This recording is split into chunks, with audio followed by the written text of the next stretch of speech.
So Lamar Jackson went to the NFL draft, and he represented himself. He didn't have an agent. Okay. And teams were like, hey, Lamar, how do you feel about playing wide receiver? He's like, sorry. My grandma listens to the podcast. Grandma, don't listen for a few minutes.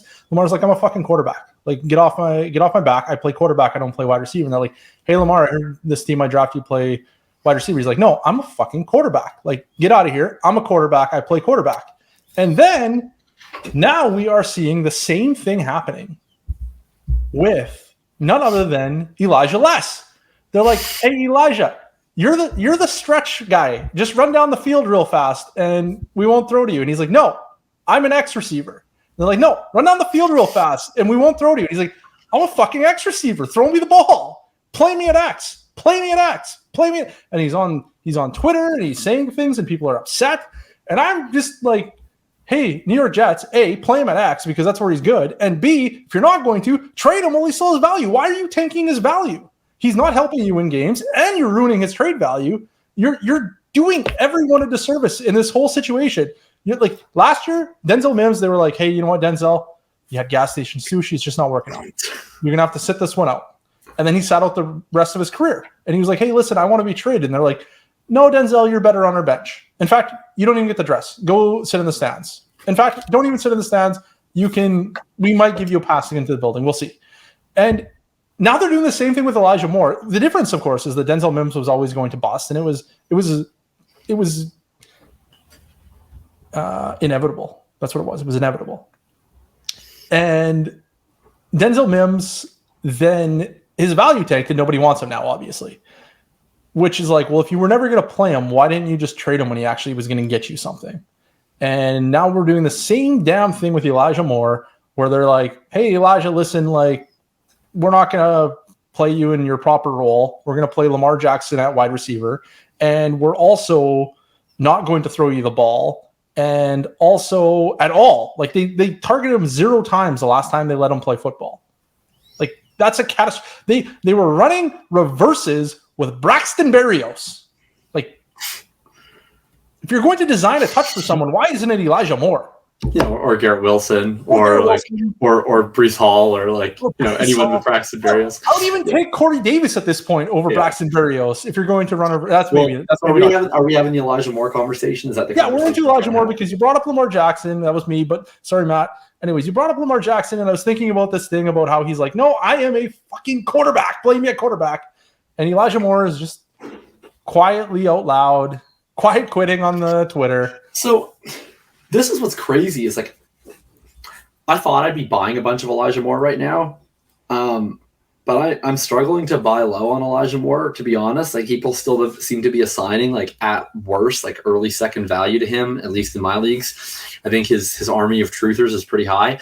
Well, honestly, I think him like pulling this stunt has like almost raised his value because I was able to buy him more when he was just being bad, and I was not able to like use him in trades. And then he pulls this like trade request, and I don't know if it's the people think he's actually going to get traded, or that he's going to get the squeaky wheel, or they just like are happy to like have some sense of knowledge that there's other people who don't think this is normal. But so I thought I'd be trading for him this week. I traded him away twice. So I traded. So in one league, I traded Javonte Williams and Elijah Moore, and I got back Josh Jacobs, Chris Godwin, and Alexander Mattison. And in another league, I traded away Elijah Moore and your other favorite, both members of this Elijah Moore Rashad Bateman debate. I got rid of both of them, and I also traded a 24 first, and I got back, of course, my favorite player, AJ Brown and Brandon Cooks. And a 23 second. You traded Elijah Moore and Rashad Bateman, and you got AJ Brown and Brandon Cooks? Well, and I traded away a 24 first, and I got a 23 second. Yeah, that's amazing. Good for you. Shame on whoever made that trade. Matt, can you get the shame gift going again, please? Just point is, people still, and not me. I didn't do that either. Put it at anyway. Point is, people still value Elijah Moore, so I can't buy low. But I'm just selling, I guess. I don't know. It sucks. I think that Elijah Moore. My thoughts is Elijah Moore is just part of a crew of young wide receivers that I always want to buy when like bad things happen to them, like either they run really cold or they get injured or their team hates them or whatever. And I would throw guys like Ayuk into this. I would throw like Jerry Jeudy into this. I think there's like a bunch of these wide receivers. Yeah, he is. Just admit it. He literally has like as many targets as Cortland Sutton in the games that they played together, and he has a lot higher target share and more fantasy points than Elijah Moore this year. But there's like all these young wide receivers who are like interesting enough that I think they're like good enough that I want to buy if bad things happen. But A, they seem to almost never be available as much as you think they would be. And then B, they're always the guys like they're the first out. You know, like look at this example, right? It's like I wanted to accomplish something. I wanted to go buy a top end wide receiver. In this case, on this team. And it's like, who do I want to use? Like, do I want to use my 23 firsts? Do I want to use my 24 firsts even? Like, no, I really want to use like Bateman and Elijah Moore because I want to get rid of these wide receivers that aren't providing a ton of value for replacement. So like, I'm okay to buy Elijah Moore, but I only want to buy him at like late 2 prices. Like I want to buy him for prices where it's like, if you get a good player, that's a massive win. I think like selling an early 2 for Elijah Moore is like counterproductive. It's like you're selling was probably a good player, but has a higher tail chance, I think, to be a great player at this point for a guy who's probably just a good player and now even has some risk attached. So I don't know. I'm probably not buying unless I'm actually getting a real discount. Yeah, I'm probably not buying Elijah Moore for early second straight up. I think early second value isn't terrible. Yeah, there's always players that you can use to buy these guys. If I could take my Jerry Jeudy and go and cash him out for an Elijah Moore, I would do that in a heartbeat. I would definitely rather have Jerry Jeudy. You'd rather have like a guaranteed 20% target share, just completely ordinary, like 5, 4, 5. As opposed to Elijah Moore's like what, 6% target share? Well, we don't really know what's going on with Elijah Moore at this point. Jerry Jeudy, we are pretty sure exactly what we're getting, which is complete and utter mediocrity, no matter what. And we don't even know that Jerry Jeudy is any good, like ever. We've never seen him be good at football. That's not true. He had an exceptional age 19 season at Alabama. If we go back like 6 years, Jerry Jeudy was a phenomenal prospect. And then if we just ignore everything that's happened since then, we could still paint a case that we would like Jerry Jeudy, but we can't. We can't ignore everything that's happened since then. Okay, so I'm going to do I'm doing some very impromptu math here, okay? Okay, hit me. You should riff on the next topic while I do this math, actually, because it's going to take me a couple minutes. Just talk to myself? Okay, what is the next topic? You should just talk about something, and then you should talk about something while I do this math. Either that or Matt can just cut this out of the episode for 1 second. No, I'm going to talk about something. I'm going to talk about Elijah Moore and where I think that I would like to see Elijah Moore go. There are only a number of opportunities where I feel like Elijah Moore would be an exceptional acquisition. And I think number 1 on that list is obviously Green Bay. Everybody's going to say Green Bay. That's too easy. We're not going to say Green Bay. Pretend that never came out of my mouth. I just want it to be on the record that it was the first thing out of my mouth. The next, obviously, best place for him to go, I think, is probably like I really want to see a good wide receiver. I like Jacoby Myers. I like Jacoby Myers as much as everyone else likes Jacoby Myers. Jacoby Myers isn't a difference maker. He's a dude that's pretty good. He's an above average NFLer, and that's what he is. I would love to see Elijah Moore go to New England, play alongside Jacoby Myers, and just completely dominate that passing game. And I think like Mac Jones is. I don't know what's going on yesterday with Mac Jones, but I think he's like fine. He's probably like an average NFL quarterback, which is kind of what I think he's been for quite a while.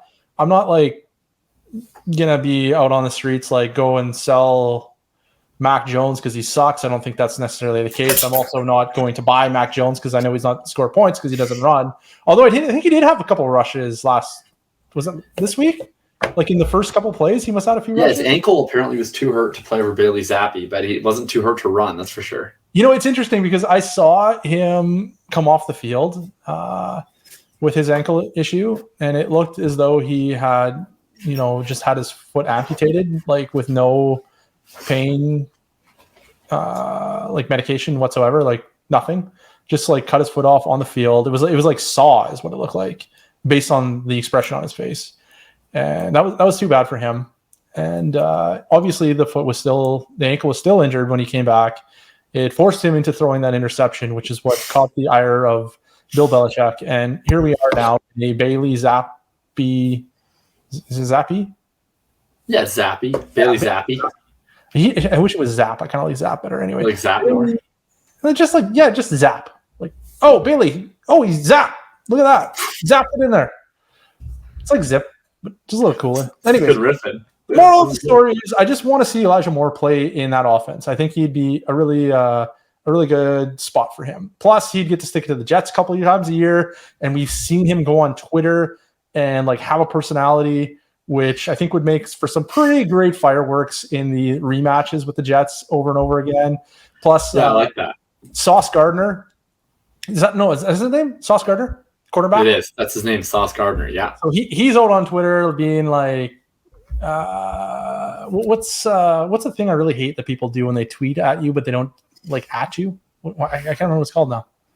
A subtweet. So he's out there subtweeting Elijah Moore, his teammate. He's subtweeting Elijah Moore on Twitter, being like, I don't know, some Bible verse about like being part of the team. I forget how it worked exactly.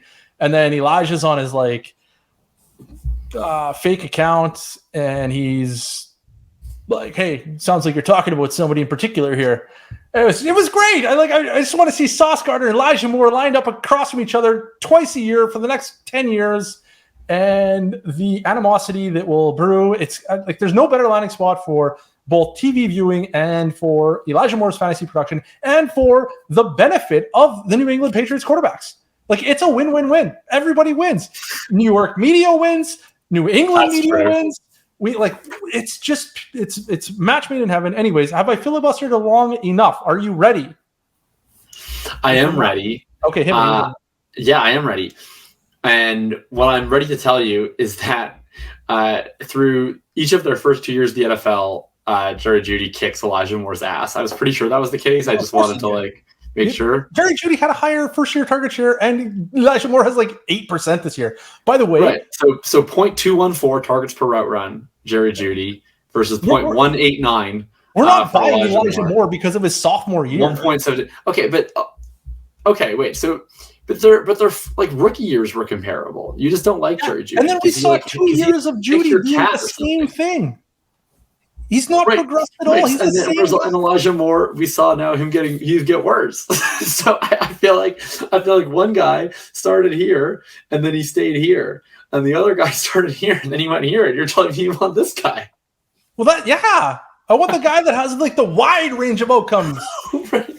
Because his range of outcomes. I can cut him in 2 years. Because his range of outcomes includes being. I can't cut Jerry Jeudy in 1 year. He's going to be out there collecting 20% of Russell Wilson's targets for a completely ordinary and a completely irrelevant number of fantasy points. So just Elijah Moore, he's going to land somewhere else. He's going to rise to the top because that's what bulletproof sophomores that had excellent rookie years do. And that's what I'm leaning into. And if Elijah Moore busts, so be it. I'll drop him and pick up a friggin' backup running back. I can't drop Jerry Jeudy. You're not dropping Jerry Jeudy. Nobody's dropping Jerry Jeudy. I'm not dropping Jerry Jeudy. I'm trying to sell Jerry Jeudy. It's tough. It's tough sliding out there. I just said 8% target share, and I wanted to bring this up when we were talking about Najee Harris. We're going back to Najee Harris for a quick second. Do you know what his target share is this year?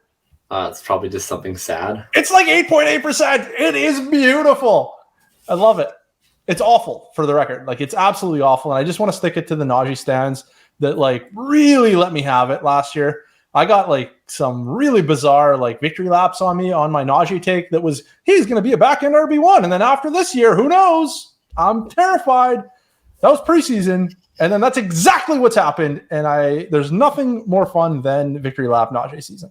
Anyway, back to Elijah. And where do you want Elijah to go? Where do I want Elijah to go? And I'm not allowed to say the Green Bay Packers because that's too cliche. Yeah, it's way too cliche. I would like him to go to the Los Angeles Rams. Matt Stafford's washed. I don't think Matt Stafford is he might be a little washed, but Matt Stafford can support fantasy options, man. I mean, he's still supporting the ever-loving shit out of Cooper Kupp, and he has Tyler Higbee as a top half tight end 1 this year. So I think that there's a lot of value to go around in that Rams passing game. They also don't attempt to run the ball, nor do they run the ball effectively. And I think that would be a nice spot for Elijah Moore. Tyler Higbee has 10.6 fantasy points per game. That's the role that you think that Elijah Moore is going to come in and benefit from? No, I think that he's going to be better than Tyler Higbee and Allen Robinson and Bennett Skowronek and all these other guys that are just getting funneled volume because they can't literally all go to Cooper Kupp. Odell Beckham Jr. went there and did nothing almost. Odell Beckham Jr. was fine there. He did. Odell Beckham Jr. was fine there. He had like 15 points a game, 14 points a game. On like 8 touchdowns in like 4 games. He just scored touchdowns. I bet it would be nice for Elijah Moore to be in an offense that scores touchdowns.